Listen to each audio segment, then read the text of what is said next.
बिस्मिल्लाहिर्रहमानिर्रहीम।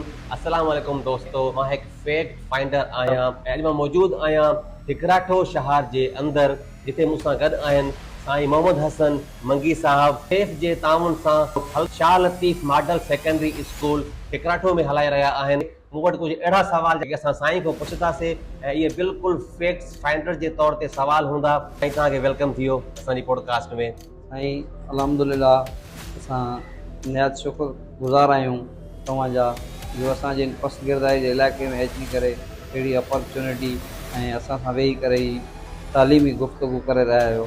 साईं, सभ खां पहिरियों जेको मुंहिंजो सवाल आहे तव्हां खां उहो इहो आहे कि तव्हांखे हिन तालीम जे शोबे में तालीम दोस्त हुअण सां तव्हां केतिरे अरसे खां कमु करे रहिया आहियो ऐं तव्हांजे नज़रिए में तालीम छा आहे?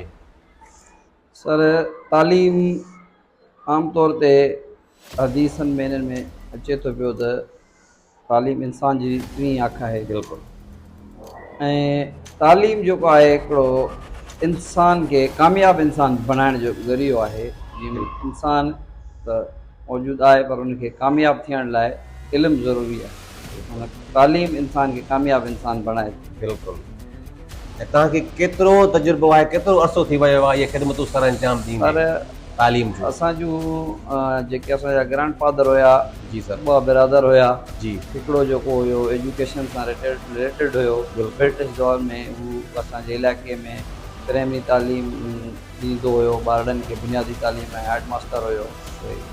ऐं ॿियो जेको असांजो मुंहिंजो ग्रैंड फादर हुयो, जी सर, उहो हिकिड़ो हारी हुयो, वाल साहब हुयो, उहो 3 दर्जा पढ़ियल हुयो। ऐं मुंहिंजी जेका वालदा आहे, जी सर, उहा 5 दर्जा पढ़ियल हुई। बिल्कुलु। ऐं मुंहिंजे वालदा खे उन दौर में PhD जॉब मिली हुई, जेका माना रीतनि रस्मनि रिवाजनि जे करे हुनखे करणु न ॾिनी वई हुई। ऐं मुंहिंजा ॿिया ब्रदरनि जेके ग्रेजुएट आहे ऐं हिकिड़ो इंटर आहे, ऐं मुंहिंजी भेण जेके आहिनि ग्रेजुएट माशाअल्लाह सभई हाणे जॉब करे रहियूं आहिनि। उतां सिलसिलो शुरू थियो तालीम जो ऐं तव्हांखे जज़्बो बि आयो त वाकई अमर जो ख्वाबु पूरो करिणो आहे ऐं तालीम जो शऊर ॾियणो आहे। साईं माशाअल्लाह, तव्हांजो इदारो मूं ॾिठो तमामु बहितरीन निज़ाम ऐं तरीक़ेकार सां हली रहियो आहे। तव्हांजो माहौल ॾिठो, तव्हांजी महिनत ॾिठी ऐं उन खां पोइ तव्हां सेफ सां गॾु कमु करे रहिया आहियो।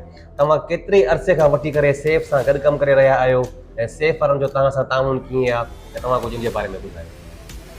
अल्हम्दुलिल्लाह, 2011 में असां सिंध एजुकेशन फाउंडेशन जी एडवर्टाइज़मेंट खे अप्लाई कयोसीं। Primary school Sindh education foundation जे तरफ़ां मिलियो। 40 स्टूडेंट एंड 1 टीचर 1 रूम खां असां स्टार्ट कयोसीं।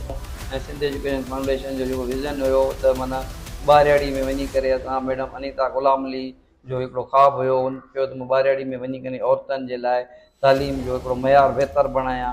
उहो असां उन ते कोशिशि कईसीं। अल्हम्दुलिल्लाह, अॼु ही 1600 स्टूडेंट्स हिते पढ़ी रहिया आहिनि, जंहिंमें तक़रीबन 650 गर्ल्स नियाणियूं छोकिरियूं जेके KG खां वठी मैट्रिक ते तालीम हासिल करे रहियूं आहिनि। असांजा माना तक़रीबन 18-19 शागिर्द जेके आहिनि फुल स्कॉलरशिप ते तालीम हासिल करे रहिया आहिनि। मयारी तालीम सिंध एजुकेशन फाउंडेशन जेका असांखे ट्रेनिंग ॾेई करे असांजे टीचर्स खे असांखे हिकिड़ो मिशन ॾिनो, हुन ते असां महिनत कईसीं। अॼु उहो असांजो जेको मिशन आहे उहो माशाअल्लाह अॼु असांजे हिन इलाइक़े में जिते मूंखे पहिरें दफ़े फीमेल टीचर न पई मिले, अॼु तक़रीबन असां वटि 20-25 फीमेल टीचर्स मास्टर ग्रेजुएट असांखे मिली वियूं आहिनि, जेके माना असांजे नियाणियुनि खे सुठे नमूने सां बहितर माहौल में तालीम ॾेई रहियूं। सिंध एजुकेशन फाउंडेशन जो मिशन आहे, विज़न आहे त क्वालिटी ऑफ एजुकेशन। बिल्कुलु उन ते असां कमु करे रहिया आहियूं। इलाइक़े में मुआशरे खे सुठे नमूने सेफ जी बि महिनत आहे, तव्हांजी महिनत आहे, उस्तादनि जी महिनत आहे ऐं हितां जे अवाम जो बि ताउन आहे। मतिलबु हितां जी अवाम बि चाहे थी भई सुठी तालीम हुजे। सेफ जी बि कोशिशि आहे, तव्हां सभु गॾिजी करे महिनत करे रहिया आहियो ऐं उनजो नतीजो बि असांखे ॾिसण में आयो आहे। असांजी मोबिलाइज़ेशन टीम वर्क आहे। टीम वर्क आहे, अकेलो माण्हू कुझु नथो करे सघे। वॾे में वॾो चेंज माना हिते जेको ही मां 1 रूम खां स्टार्ट वरितो, अॼु मुंहिंजो 40+ रूम ते ही स्कूल आहे मुंहिंजो, डबल स्टोरी आहे।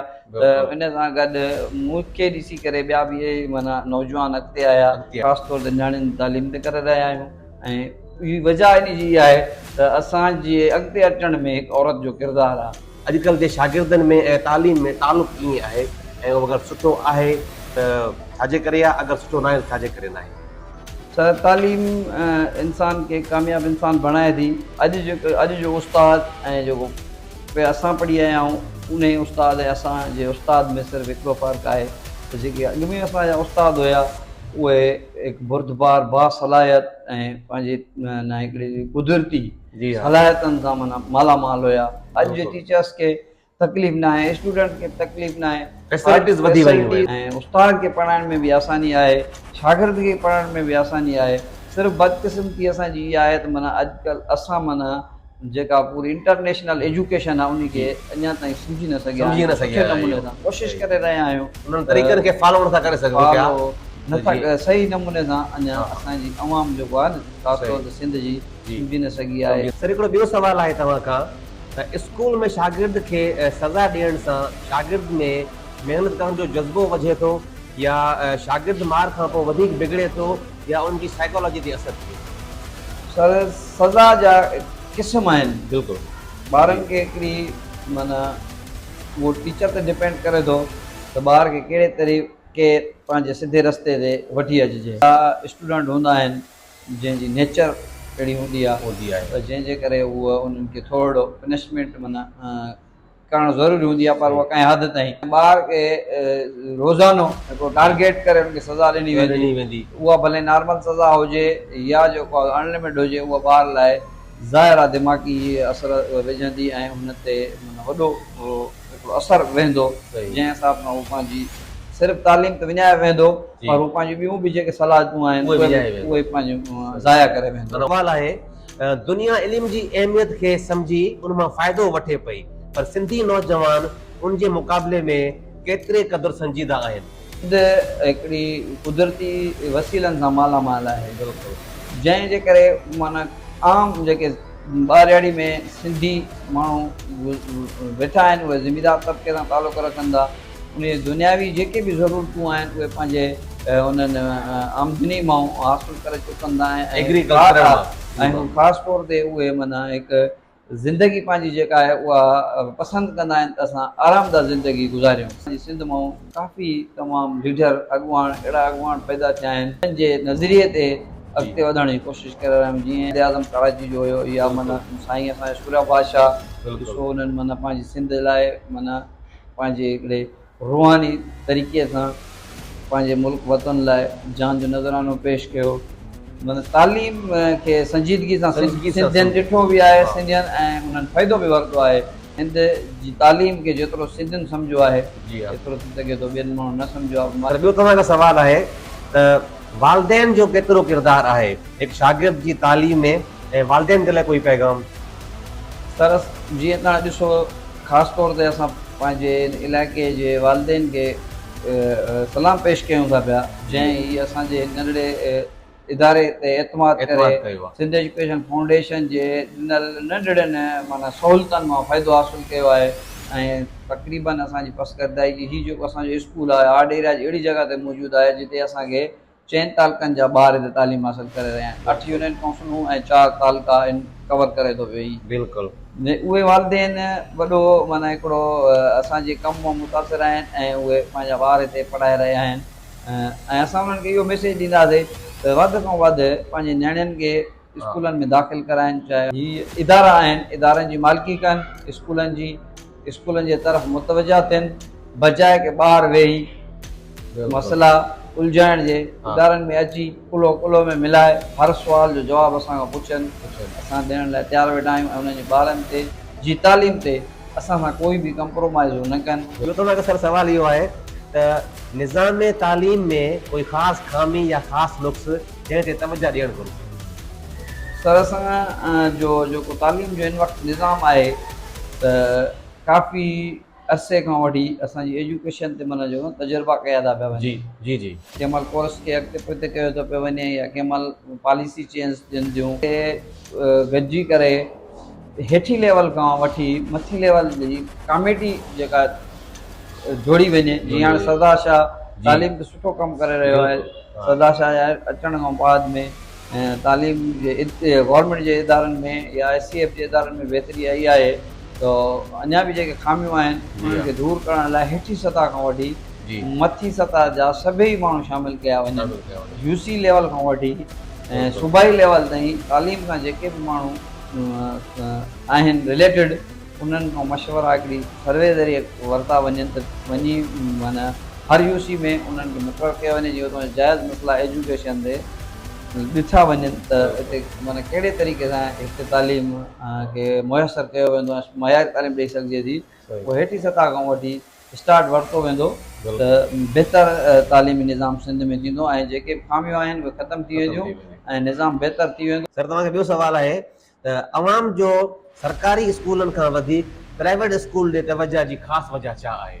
मतिलबु हीउ हिकु नंढो शहर टिकराटो आहे, कानपुर मार आहे, घोटकी लेवल आहे, सखर लेवल डिवीज़न ते आहे, माण्हुनि जी सरकारी स्कूल खां वधीक प्राइवेट ते तवजा छाजे करे आहे? सर इहो आहे इन्वायरमेंट जो जी हा, ऐं डिसिप्लिन जो। सही। प्राइवेट स्कूल ऐं सिंध गवर्नमेंट जे तरफ़ां सिंध एजुकेशन फाउंडेशन जा जेके स्कूल आहिनि उन में डिसिप्लिन हिकिड़ो क़ाइमु कयो वियो आहे। जी हा। ऐं हुते सहूलियतूं माना घटि बजट में सुठियूं सहूलियतूं फराहम कयूं वियूं आहिनि, जंहिंसां ज़ाहिर आहे वालदेन इहो ई चाहींदो, ग़रीब वालदेन हुजे या अमीर वालदेन हुजे, उहो इहो ई चाहींदो त मुंहिंजे ॿार खे तालीम सां गॾोगॾु माहौल अहिड़ो मिले जंहिंसां हू पंहिंजी सिहत मेंटेन करे सघे।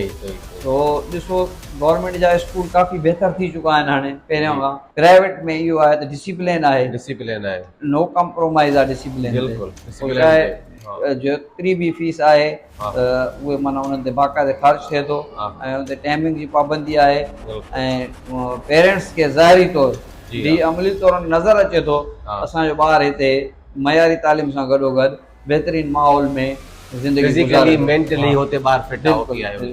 हाणे त तव्हांखां आख़िरी सुवालु आहे त जीअं जॾहिं दुनिया तरक़ी ॾे वञी रही आहे, AI जो दौरु थी वियो आहे, आर्टिफिशियल इंटेलिजेंस थी वई आहे ऐं दुनिया तरक़ी जी तरफ़ आहे, तव्हांजो छा पैगाम आहे सिंध जे शागिर्दनि जे लाइ स्पेशली त उन्हनि खे एतिरी वॾी सहूलियत आहे त उहा हिन जदीद शयुनि मां कहिड़े तरीक़े सां फ़ाइदो वठनि ऐं पंहिंजे तालीम खे पंहिंजे मुस्तक़बिल खे बहितर करे सघनि?